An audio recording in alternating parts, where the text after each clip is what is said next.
नमस्कार दोस्तों, कैसे हैं आप लोग। Directed energy weapons, microwave war, microwave radiation, microwave weapons, ये न्यूज़ रिसेंटली बहुत ज़्यादा आपने सुनी होगी। बतेरे यूट्यूब चैनल्स, हमारे जो न्यूज़ चैनल्स आते हैं वहाँ पे बहुत जगहों पे ये न्यूज़ कवर की गई है। लेकिन ज़्यादातर जगहों पे ये जो न्यूज़ कवर की गई है उसको थोड़ा हाइप से कवर किया गया है कि चाइना ने इंडिया पर अटैक कर दिया, इंडिया ने बोला कुछ नहीं हुआ। एक्चुअली में माइक्रोवेव रेडिएशन क्या होती है, माइक्रोवेव वेपन्स कैसे काम करते हैं, non ionizing radiation, ionising radiation क्या होती है, ओवरऑल ये वेपन्स कैसे बनाए जाते हैं, इनका प्रयोग पहले कब हुआ, इसके न्यूएंसेस कहीं पे भी नहीं बताए गए हैं। तो मैं डिटेल में काम की चीज़ें जो कि आप अपने एग्जाम्स में कोट कर सकते हो, जिससे रियल में आपकी थोड़ी बहुत नॉलेज बढ़ेगी, उसको मैं आपको इस वीडियो में बताऊंगा। तो आगे बढ़ने से पहले वीडियो पे लाइक का बटन, अगर अब तक आपने चैनल को सब्सक्राइब नहीं किया तो कर लीजिए। चैनल पे ज्वाइन बटन दबा के आप हेल्प करके मेंबर भी बन सकते हैं। टेलीग्राम ग्रुप ज्वाइन कर लीजिए, वहां पे आपको इस लेक्चर की पीडीएफ मिल जाएगी आपके फ्यूचर रेफरेंसेस के लिए। अगर अब तक चैनल को शेयर और सब्सक्राइब नहीं किया है तो ये भी कर दें। तो क्या क्या चीजें देखेंगे हम लोग। Y eight news, directed energy weapons क्या होते हैं, ऑपरेशनल एडवांटेजेस क्या है इनके, माइक्रोवेव रेडिएशन क्या होता है, माइक्रोवेव वेपन्स क्या है, एग्जांपल्स क्या है माइक्रोवेव वेपन्स के, कितने डेंजरस हैं ये, कैसे काम करते हैं, इंडिया की मिलिट्री प्लानिंग में माइक्रोवेव वेपन्स का क्या रोल हो सकता है फ्यूचर में, डायरेक्टेड एनर्जी वेपन्स का क्या इंपैक्ट है हमारे मिलिट्री में होने ना होने से, इन सब चीजों के बारे में हम लोग यहाँ पे बात करेंगे। सोशल मीडिया भरा हुआ था रिसेंटली, माइक्रोवेव वेपन्स इस्तेमाल किए हैं चाइनीज आर्मी ने इंडियन आर्मी के अगेंस्ट लद्दाख में। ऐसा बोला, किसने बोला, चाइनीज प्रोफेसर ने बोला। चाइनीज प्रोफेसर अपने ही किसी इंस्टीट्यूट में कोई लेक्चर दे रहे थे जहां पे ये बोला गया कि इंडियन सोल्जर्स के अगेंस्ट चाइनीज आर्मी ने माइक्रोवेव वेपन्स इस्तेमाल किए और वो अपनी जगह छोड़ के चले गए। जब इंडियन आर्मी से एक स्टेटमेंट मांगा गया तो इंडियन आर्मी ने बोला ऐसा कुछ भी नहीं हुआ है, और साउदर्न बैंक ऑफ पैंगोंग सो पे जो हाइट्स हम कमांड करते हैं वो हम अब भी कमांड कर रहे हैं। तो कहीं ना कहीं ओवरऑल इंडिया चाइना वाला जो ये इशू है वो चालू है, और इंडिया चाइना वॉर वाले इशू में अब डायरेक्टेड एनर्जी वेपन की बात हो रही है। डायरेक्टेड एनर्जी वेपन एक ऐसा वेपन है, एक रेंज्ड वेपन है जो लॉन्ग डिस्टेंस में काम करता है। इसमें लेजर का प्रयोग किया जा सकता है, माइक्रोवेव्स का प्रयोग किया जा सकता है, पार्टिकल बीम्स का प्रयोग किया जा सकता है। इन वेपन्स की मदद से आप आदमियों के यानी आर्मी पर्सनल्स, जो मिलिट्री पर्सनल्स जवान वहां पे डिप्लॉयड है, उनको अटैक कर सकते हो। आपके ऊपर अगर मिसाइल अटैक हुआ उसको अटैक कर सकते हो, कोई व्हीकल आपकी तरफ आ रहा है उसको अटैक कर सकते हो, ऑप्टिकल डिवाइसेस, इलेक्ट्रॉनिक इक्विपमेंट्स, इन सब चीज़ों को आप डायरेक्टेड एनर्जी वेपन से अटैक कर सकते हो।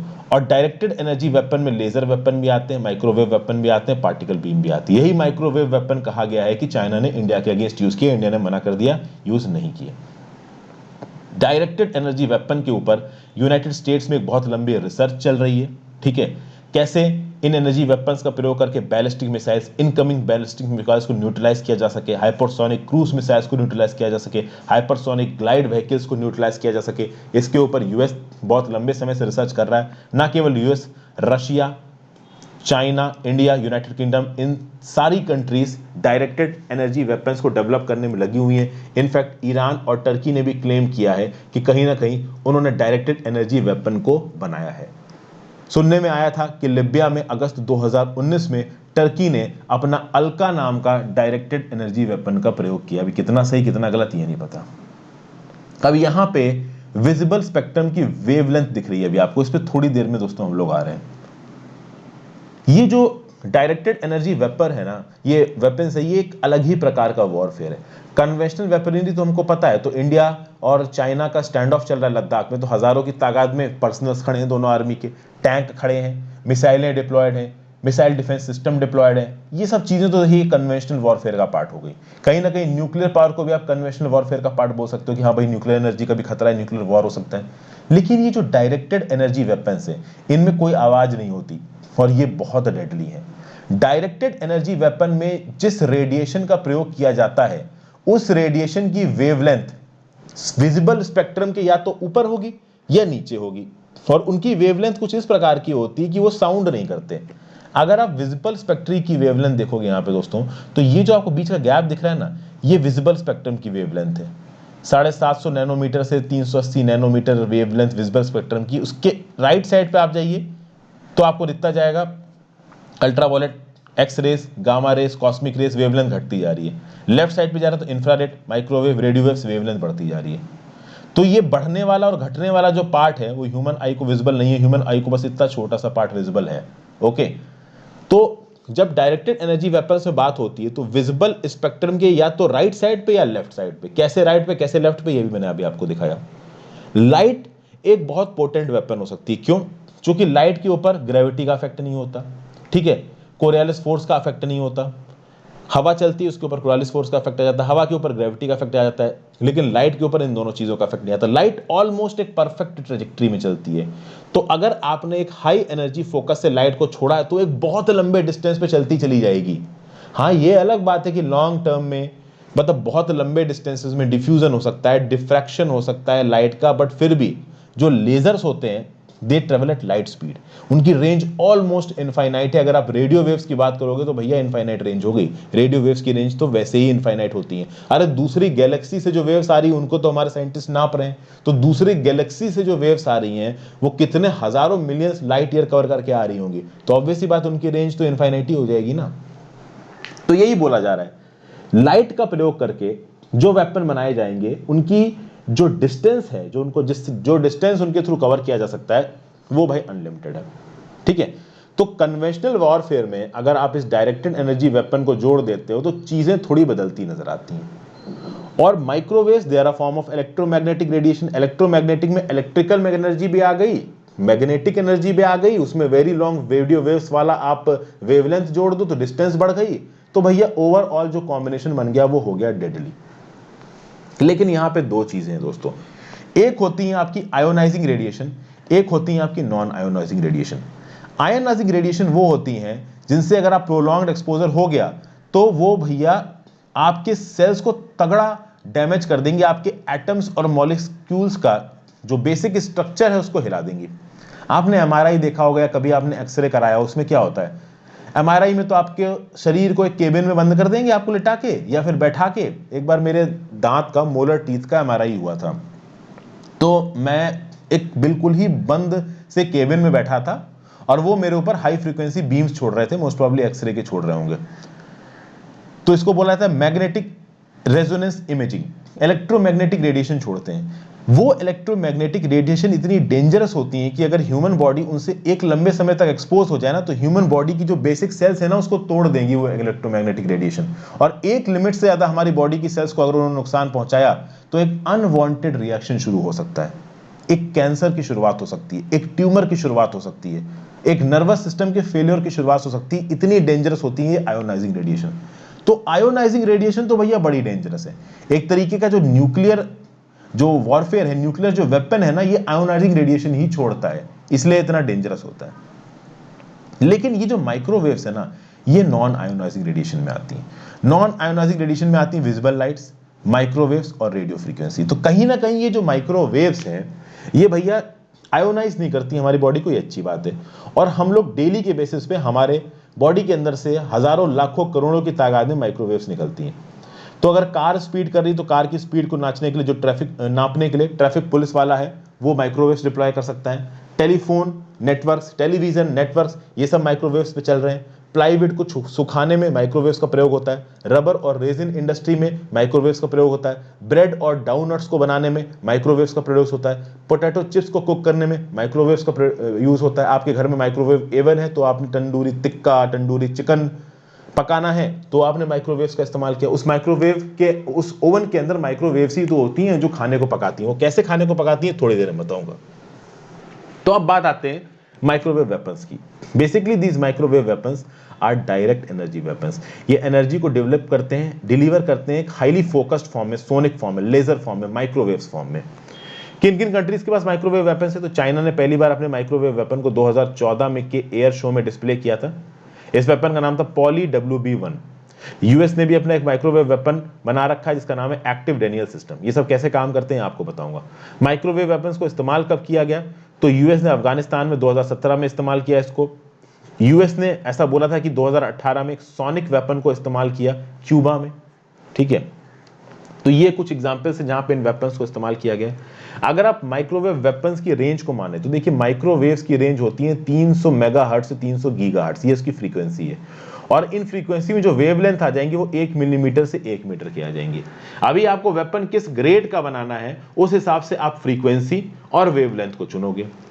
यूएस ने जो सिस्टम बना रखा है एक्टिव डेनियल सिस्टम, ये कैसा माइक्रोवेव वेपन है? ये एक millimetre wave source microwave weapon. इसमें क्या होता है कि एक ह्यूमन की बॉडी की जो स्किन होती है, उस स्किन के अंदर का जो पानी होता है, उस पानी को ये माइक्रोवेव्स गर्म कर देती हैं। जब उस पानी को ये माइक्रोवेव्स गर्म कर देती हैं तो वो पानी गर्मी छोड़ने लगता है ह्यूमन बॉडी के अंदर, और जब वो पानी गर्मी छोड़ने लगता है ना, तो उस समय के लिए उस ह्यूमन बीइंग को बहुत दर्द होता है।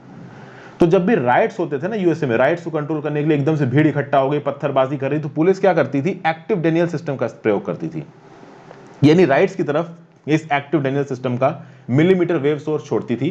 तो लोगों की स्किन के अंदर जो पानी है वो गर्म होने लगता था, उसके चलते लोगों को बहुत तेजी से दर्द होता था और लोग भाग के छोड़ के भागने लगते थे। तो राइट कंट्रोल के लिए एक्टिव डेनियल सिस्टम को डेवलप किया यूएसए ने, यूएस की एयरफोर्स रिसर्च लेबोरेटरी ने। फिर उसी प्रकार से विजिलेंट ईगल को as a airport defence system बनाया गया। ये क्या करता है? तो कोई प्रोजेक्टाइल अगर एयरक्राफ्ट की तरफ लॉन्च किया गया तो हाई फ्रीक्वेंसी माइक्रोवेव से उसको रोका जाएगा। बोफोर्स एचपीएम ब्लैकआउट, ये क्या करता है? This is a high powered microwave weapon that is able to destroy at short distance a wide variety of commercial of the shelf COTS electronic equipment. COTS electronic equipment से आप घबराइएगा मत, ये कोई बहुत बड़ी चीज नहीं है। तो बोफोर्स एचपीएम ब्लैकआउट क्या करेगा कि मान लीजिए कोई लैपटॉप है, उस लैपटॉप में सेंसिटिव इंफॉर्मेशन है, अभी वो सेंसिटिव इंफॉर्मेशन किसी के हाथ न लग जाए, तो एचपीएम ब्लैकआउट के थ्रू उस लैपटॉप के प्रति कुछ रेस छोड़ी जाएंगे और लैपटॉप डिस्ट्रॉय हो जाएगा। उसी तरीके से कोई कंप्यूटर, कोई सुपर कंप्यूटर, उसके प्रति आप इन माइक्रोवेव्स को छोड़ते हो बोफोर्स एचपीएम ब्लैकआउट वाली, तो वो पर्टिकुलर इलेक्ट्रॉनिक इक्विपमेंट डिस्ट्रॉय हो जाएगा। तो इस प्रकार से दोस्तों प्रयोग होता है किसका? माइक्रोवेव वेपन्स का। फिर effective radiated power of ELM 2080 Green Pine radar, ये भी एक ऐसा कैंडिडेट है जिसको डायरेक्टेड एनर्जी वेपन में बदला जा सकता है मिसाइल्स को टारगेट करने के लिए। तो भैया microwave weapons they are a reality, और बहुत सारी कंट्रीज इनको एक लेस लीथर फॉर्म में ऑलरेडी डेवलप कर चुकी हैं। ओपनली तो उन्होंने लेस लीथर फॉर्म में किया है, अंदर से उन्होंने उनको बहुत ज्यादा लीथल बना दिया हो तो बात अलग है, वो उनका सीक्रेट मिलिट्री मिशन होगा। लेकिन अब देखते हैं कि कितनी डेंजरस हैं ये माइक्रोवेव वेपन्स। देखिए, इन माइक्रोवेव वेपन्स के लॉन्ग टर्म कार्सिनोजेनिक इंपैक्ट है, मतलब लॉन्ग टर्म में ये कैंसर कॉज कर सकते हैं बॉडी में। इसको आप इस प्रकार से समझिए कि ओवन में खाना कैसे पकता है। देखिए, ओवन में अगर आप कोई ऐसी चीज पका रहे हैं जिसमें वाटर कंटेंट ज्यादा हो तो वो जल्दी खाना पक जाएगा। क्यों? ओवन के अंदर एक इलेक्ट्रॉनिक ट्यूब होती है जिसका नाम होता है मैग्नेट्रॉन। ये मैग्नेट्रॉन माइक्रोवेव्स को छोड़ता है। वो माइक्रोवेव्स ओवन के अंदर की सरफेसेस से रिफ्लेक्ट हो के खाने के अंदर जो पानी है उस पानी को गर्म करता है। जब पानी गर्म होता है, उसकी हीट के चलते जो उस खाने के मॉलिक्यूल्स हैं वो आपस में वाइब्रेट होने लगते हैं और खाना पक जाता है। तो फ्रेश वेजिटेबल्स जैसी चीजें जिनमें वाटर कंटेंट ज्यादा है, वहां पे पानी जल्दी गर्म होगा, वेजिटेबल्स के अंदर के मॉलिक्यूल ज्यादा वाइब्रेट करेंगे, खाना जल्दी पक जाएगा। लेकिन यहाँ पे जो खाना पकेगा वो रेडियो एक्टिव या कंटेमिनेटेड नहीं होगा, क्योंकि एक कंट्रोल्ड तरीके से आप खाने को पका रहे हो। ठीक है, एक कंट्रोल्ड एनवायरनमेंट में वो खाना पक रहा है। तो माइक्रोवेव ओवन के इस प्रोसेस को समझ के कि भैया जिस चीज के अंदर से माइक्रोवेव जा रही है वहां पे पानी गर्म हुआ, पानी ने उस फूड के मॉलिक्यूल को खंगाला, वो फूड के मॉलिक्यूल वाइब्रेट होने लगे और जल्दी से वो खाना पक गया। अब ह्यूमन बॉडी में एज्यूम करिए, आपको पता है कि ह्यूमन बॉडी मेजरली पानी से बनी है। 73% of the human body is made up of water. अभी ह्यूमन बॉडी के अंदर अगर अनकंट्रोल्ड तरीके से माइक्रोवेव्स लंबे समय के लिए निकलने लगेंगी तो हमारे अंदर का भी पानी गर्म हो जाएगा और हमारे अंदर के भी जो सेल्स है ना दोस्तों, वो वाइब्रेट होने लगेंगे। और वो सेल्स अगर एक लिमिट से ज्यादा वाइब्रेट होने लगे ना, और उन सेल का डिस्ट्रक्शन एक लिमिट से ज्यादा नेचुरल पैटर्न से अलग हो गया, तो भाई वो कैंसर कॉजिंग हो सकते हैं। इसीलिए माइक्रोवेव वेपन्स बहुत कैटास्ट्रोफिक होते हैं और ह्यूमन बॉडी को बर्बाद कर सकते हैं बहुत लंबे समय के लिए अगर ह्यूमन बॉडी का एक्सपोजर रहा इनकी तरफ। तो जो अगर आप बात करो एक्टिव डेनियल सिस्टम की, तो एक्टिव डेनियल सिस्टम क्या करेगा? ये आपको ट्रांसमीटर दिख रहा है यहाँ पे व्हीकल के ऊपर लगा हुआ, ये ट्रांसमीटर माइक्रोवेव्स छोड़ेगा। ये माइक्रोवेव्स जब बॉडी को हिट करेंगी, उस बॉडी के अंदर का पानी गर्म हो जाएगा, वो पानी बॉडी के मॉलिक्यूल्स को आपस में हिलाने लगेगा, वाइब्रेट कराने लगेगा और लोग कस के भागने लगेंगे क्योंकि इनको बहुत तेजी से गर्मी लगने लगेगी। एक ह्यूमन बॉडी का जो नॉर्मल टेम्परेचर होता है वो लगभग होता है 98 फ़ारेनहाइट, और ये माइक्रोवेव्स एकदम से उस टेम्परेचर को 122 फ़ारेनहाइट तक पहुंचा सकते हैं। वो आदमी भड़बड़ा के भागने लगेगा। ऐसे काम करते हैं ये माइक्रोवेव वेपन्स। अब इंडियन मिलिट्री प्लानिंग के सामने क्या चैलेंजेस है? देखिए, ये मॉडर्न मीन्स ऑफ वॉरफेयर है और चाइना जैसी कंट्रीज, इंडिया जैसी कंट्रीज पे सीधे सीधे कन्वेंशनल वॉरफेयर करें इसके चांसेस बहुत कम है। तो वॉरफेयर हुआ तो इस प्रकार का हो सकता है। इसलिए बहुत जरूरी है कि हमारी मिलिट्री प्रिपेयर्डनेस माइक्रोवेव्स के फील्ड में बनी रहे। और बहुत ज़रूरी है कि डीआरडीओ प्रोएक्टिव बेसिस पे माइक्रोवेव वेपन्स को बनाए, और बना भी रहा है। लेकिन कहीं ना कहीं ऐसा कहा जाता है कि डीआरडीओ जब तक इन माइक्रोवेव वेपन्स को बना के आर्मी तक पहुंचाएगा और आर्मी के सिस्टम्स को में उसे एम्बेड करेगा, तब तक दुनिया भर की टेक्नोलॉजी बहुत आगे पहुंच चुकी होगी। इसलिए यहाँ पे ऑथर ये भी बोल रहे हैं कि कहीं ना कहीं डीआरडीओ से एक डेडिकेटेड मिलिट्री साइंस का डिपार्टमेंट बनाना चाहिए, जो केवल मिलिट्री इक्विपमेंट्स को, मिलिट्री के माइक्रोवेव वेपन्स को, मिलिट्री के रिसर्च एंड डेवलपमेंट के लिए काम करे। ओवरऑल डीआरडीओ केवल मिलिट्री के नहीं, ओवरऑल ह्यूमैनिटी, पूरे देश के सोशल और टेक्नोलॉजिकल डेवलपमेंट के लिए काम करता है। जरूरी है कि मिलिट्री के लिए एक डेडिकेटेड हार्डवेयर बनाया जाए, नहीं तो इंडियन मिलिट्री का हार्डवेयर पीछे ही रह जाएगा और दुनिया भर की टेक्नोलॉजी हमसे बहुत ज्यादा निकल जाएगी। क्योंकि हम देख ही रहे हैं कि टेक्नोलॉजिकल चेंजेस दुनिया में बहुत तेजी से बढ़ रहे हैं। ये जो यूएसए, यूरोपियन कंट्रीज और चाइना जैसी कंट्रीज दुनिया भर की बाप बन के बैठी हैं, ये अपनी टेक्नोलॉजी के दम पे ही बैठी हैं। लेजर और पार्टिकल वेपन का जमाना आएगा आगे। ये जो न्यूक्लियर बॉम्ब्स पे इतना एक्सेसिवली रिलाई किया जाता है, इसके बजाय लेजर और पार्टिकल बीम वेपन्स डेवलप किए जाएंगे, जो कि मान लीजिए इंडिया के ऊपर अगर लेजर बीम वेपन से अटैक होता है तो इंडिया पलट के न्यूक्लियर बॉम्ब अटैक थोड़ी ना कर देगा, क्योंकि न्यूक्लियर बॉम्ब अटैक करने का मतलब है दुनिया का खात्मा, पूरा इंडिया खत्म, पूरा चाइना खत्म, कुछ बचेगा ही नहीं। तो चाइना अगर हम पे अटैक करेगा तो वो लेजर पार्टिकल बीम से करेगा, तो हमें उसके लिए तैयार होना चाहिए, ऐसा बोला जा रहा है। और जरूरी नहीं है कि वो हमारे पर्सनल्स पे अटैक करे, वो हमारे इलेक्ट्रिकल इक्विपमेंट्स पे भी अटैक कर सकता है। तो मान लीजिए चाइना कल की डेट में हमारे मिलिट्री पर्सनल्स पे ना अटैक करके, हम पे सीधे सीधे कन्वेंशनल वॉरफेयर ना करके, हमारे इलेक्ट्रॉनिक इक्विपमेंट्स को अपने माइक्रोवेव्स वेपन के थ्रू डिस्ट्रॉय करने लगे, उस केस में कोई भी न्यूक्लियर डॉक्ट्रिन काम नहीं आएगी। ना CTBT, comprehensive test band treaty, MCTR, missile technology control regime, ये सब कुछ काम नहीं आएगा। इसीलिए भैया 21वीं शताब्दी में जो वॉरफेयर रेवोल्यूशनाइज हो रहा है, उसके लिए हमें भी अपने आप को अडॉप्ट करना है, अपनी टेक्नोलॉजी को अडॉप्ट करना है, ताकि इस रेवोल्यूशनाइज्ड वॉरफेयर के साथ हम अपने आप को बचा सकें। यही यहाँ पे बोलने की कोशिश की जा रही है। कहीं ना कहीं टेक्नोलॉजी को इस प्रकार से दिखाया गया था कि आगे आने वाले समय में ये टेक्नोलॉजी हमें मदद करेगी, बट कहीं ना कहीं इंसान टेक्नोलॉजी को इस प्रकार से डेवलप कर रहा है कि वो खुद की ही ह्यूमन रेस को खत्म कर देगा। यहां पे अब्दुल कलाम जी का एक बहुत अच्छा स्टेटमेंट है, weapons can not by peace but they can help us not to repeat history. मतलब इंडिया वेपन डेवलप करता है, इसका मतलब ये नहीं है कि इंडिया के पास बहुत ज्यादा वेपन आ जाएंगे तो हमेशा पीस ही रहेगा, लेकिन कम से कम इंडिया के पास वेपन रहेंगे तो बाकी देशों की औकात नहीं पड़ेगी इंडिया के ऊपर अटैक करने की। और ये एक बहुत पोटेंट स्टेटमेंट है। चाइना आज की डेट में हमारे ऊपर अटैक इसलिए नहीं कर सकता क्योंकि उसको जानता है तगड़ा नुकसान हो जाएगा अगर कर दिया तो ये था पूरा एनालिसिस दोस्तों माइक्रोवेव वेपन्स का। Ionizing radiation, non ionizing radiation, microwave weapon कैसे काम करते हैं, दुनिया भर में कौन कौन से माइक्रोवेव वेपन्स हैं, कैसे उनका प्रयोग किया और कैसे इंडियन मिलिट्री को प्रिपेयर करना है अपने आप को, सब मैंने बता दिया। आई होप आपको कुछ सीखने को मिला होगा। Thank you for watching. अपने व्यू पॉइंट्स नीचे कमेंट बॉक्स में जरूर दीजिएगा। वीडियो को लाइक और शेयर किए बिना मत जाना।